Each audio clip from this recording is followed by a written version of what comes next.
بسم اللہ الرحمن الرحیم۔ السلام علیکم۔ موجودہ وقت میں بہت سے افراد رشتے کے حصول کی وجہ سے پریشان ہیں، جس میں بہت زیادہ عمل دخل دنیاوی لوازمات کا ہے، جسے ایک عام انسان پورا کرنے سے قاصر ہے۔ بعض لوگوں کو اچھا رشتہ میسر نہیں ہوتا، اور جن لوگوں کو رشتہ میسر بھی ہوتا ہے وہ رشتے والوں کی ڈیمانڈز کو پورا نہیں کر پاتے، جس کی وجہ سے رشتہ پکا نہیں ہوتا۔ اور کچھ افراد ایسے ہیں جن کے مالی حالات تو ٹھیک ہیں، لیکن رشتہ میں بندش کی وجہ سے ان کا رشتہ بار بار طے ہو کر ٹوٹ جاتا ہے۔ بہت سے افراد نے ہمیں اپنے رشتے سے متعلق مختلف درپیش آنے والی مشکلات سے آگاہ کیا، لہٰذا آج کی اس ویڈیو میں ہم آپ کو رشتہ کے لیے سورہ رحمان کا وظیفہ بتائیں گے۔ اس وظیفہ کی برکت سے آپ کے رشتے کی بندش اور دنیاوی تمام رکاوٹیں نہ صرف ختم ہوں گی، بلکہ آپ کو نیک رشتہ حاصل ہونے کے لیے اللہ کی ذات غیبی اسباب پیدا فرما دیں گے۔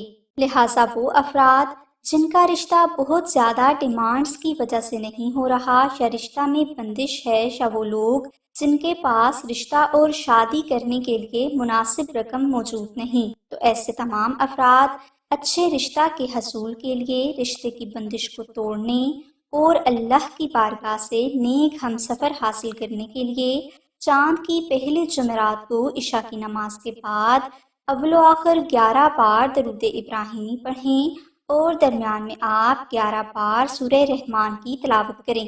یہ عمل آپ نے ایک ہی دن کرنا ہے۔ اس کے بعد آپ روزانہ 1 بار سورہ رحمان اور 10 بار درود ابراہیمی پڑھنے کی عادت ڈال لیں، اور اس میں آپ بلا مجبوری ناکہ کریں۔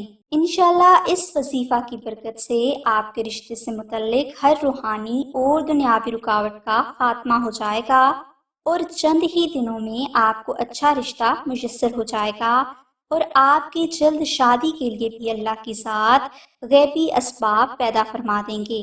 مزید معلومات کے لیے بہنیں دیے گئے نمبر پر اماں زینب سے رابطہ کر سکتی ہیں۔